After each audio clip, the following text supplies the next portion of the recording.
Hi all, happy to see you guys.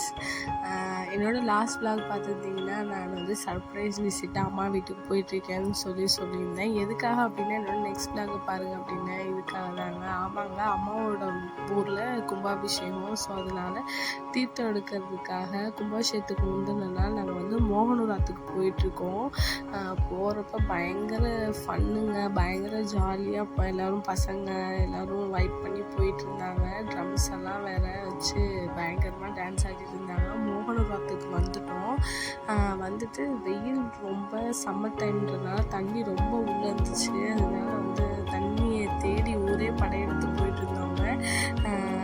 நான் போகிற வரல இவங்க வீட்டில் ஹாய் சொல்லுங்கள் அப்படின்னு சொல்லிட்டு இருந்தேன். என்னோடய சேனலுக்கு சூடு அதிகன்றதுனால எல்லோரும் வேகமாக போக ஆரம்பிச்சிட்டாங்க. பாதி பேர் வந்து சாமி அப்படிங்கிறதுனால செருப்பெல்லாம் போடாது சிரமப்பட்டுட்டு இருந்தாங்க. தண்ணிக்கு வந்தாச்சுங்க. தண்ணியை பார்த்தோன்னா வெயிலுக்கு அதுக்கு எல்லோரும் ஜாலியாக என்ஜாய் பண்ண ஆரம்பிச்சுட்டாங்க. பசங்கள்லாம் ஓடி ஆடி விளாண்டுட்டு தண்ணிக்குள்ளே குதிச்சுருக்காங்க. பார்க்கவே ரொம்ப சந்தோஷமாக இருந்துச்சு. நம்ம சின்ட்டு அதுக்கு மேலே ஃபன் பண்ண ஆரம்பிச்சுட்டாரு. பயங்கரமாக என்ஜாய் பண்ணிகிட்டு இருந்தார். அப்புறம் தண்ணிக்குள்ளேயே கபடி விளையாடுறதுலாம் பாருங்கள். இது ஒரு தனி ஷார்ட்டாகவே போட்டிருப்பேன் என்னோடய சேனலில், அதை நீங்கள் போய் பாருங்கள். நல்லா விளாண்டுட்டு இருந்தாங்க, என்ஜாய் பண்ணி விளாண்டுட்டு இருந்தானுங்க. பார்க்கறதுக்கே ரொம்ப ஹாப்பியாக இருந்துச்சு. இதெல்லாம் வந்து ஒரு வருஷத்துக்கு ஒரு டைம் நடக்கிற விஷயம் தானே. அதனால் வந்து ஒன்றும் சொல்கிறதுக்கு இல்லைங்க.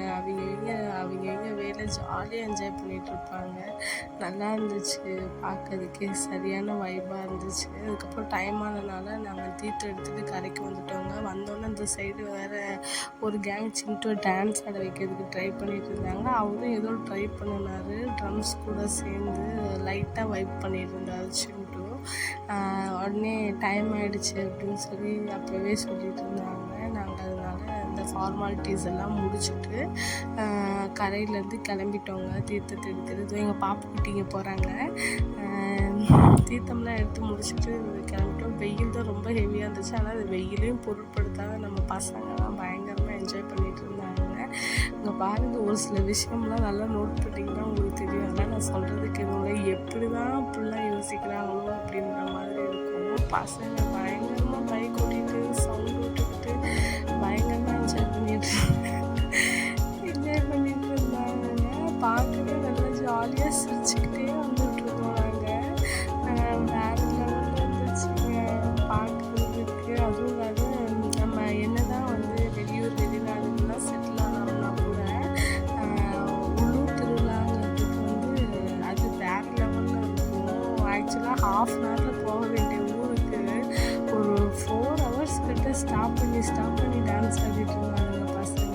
விடவே இல்லை. சரி ஓகே என்ஜாய் பண்ணுங்களான்ட்டு எல்லோரும் அலோவும் பண்ணிட்டாங்க, பெரியவங்க எல்லோரும். ஒரு வழியாக ஊர் எல்லைக்கு வந்தோம், நடந்து தான் போகணும் அப்படின்னு சொல்லிட்டு தீர்த்தக்குடம் எடுத்துகிட்டு எல்லோரும் நடந்து போக ஆரம்பிச்சிட்டாங்க. ஒரு சிலரும் ரொம்ப சிரமப்பட்டாங்க, செருப்பு போடாத. பார்க்க கொஞ்சம் கஷ்டமாக இருந்துச்சு. அப்புறம் பிள்ளைங்கள்லாம் ஊருக்குள்ளே வந்தோன்னா ரொம்ப வைப் பண்ண ஆரம்பிச்சிட்டாங்க. அவங்க ஒரு சைடு டான்ஸ் ஆட ஆரம்பிச்சிட்டாங்க. பார்க்கறதுக்கு ரொம்ப ஃபன்னாக ஜாலியாக இருந்துச்சுங்க. நாங்களும் பின்னாடி எல்லாத்தையும் பார்த்து என்ஜாய் பண்ணிட்டு வந்துட்டுருந்தோம். ரொம்ப டிஃப்ரெண்ட்டாக இருந்துச்சு. இதெல்லாம் ரொம்ப நல்லா இருந்துச்சுங்க. இந்த ஃபீலிங்ஸ் அன்றைக்கி நானே பயங்கரமாக போணுச்சுன்னு வைங்களேன். வெயில் ஒரு பக்கம் இருந்தாலும் கூட இதெல்லாம் மிஸ் பண்ணக்கூடாத விஷயம் இல்லை. நம்ம ஒர்க்கு அப்படி இப்படின்னு ஓடிக்கிட்டே இருக்காது. அப்பப்போ பிரேக் கொடுத்து இந்த மாதிரி விஷயத்துலலாம் கூட கலந்துக்கிட்டோம்னா தான் நம்மளும் கொஞ்சம் ரிலாக்ஸாக இருப்போம். இதெல்லாம் ஒரு ரெஃப்ரெஷ் பண்ணிக்கிற டைம் தான் எல்லாத்துக்கும். சின்ட்டும் அப்பப்போ போய் டான்ஸ் ஆடிட்டு இருந்தாங்க. டான்ஸ் ஆட ட்ரை பண்ணிட்டு இருந்தாங்க. அங்கே பார்த்திங்களா இல்லையா, குட்டி குட்டி வாண்டுகள்லாம் எவ்வளோ என்ஜாய் பண்ணிகிட்ருக்கு அப்படின்ட்டு. ஒரு வழியாக ஊருக்குள்ள வந்துட்டோங்க. நடந்து போயிட்டுருக்கோம். அடுத்தது என்ன நடந்துச்சு அப்படிங்கிறது என்னோடய நெக்ஸ்ட் vlogல நான் போடுறேன். இதுக்கப்புறம் நிறைய வீடியோஸ் எடுக்க முடியல, கவர் பண்ண முடியல. தீர்த்த குடத்துலாம் போய் கோயிலில் வச்சுட்டோங்க. அவ்வளோதான். நெக்ஸ்ட் vlogல பார்க்கலாம்.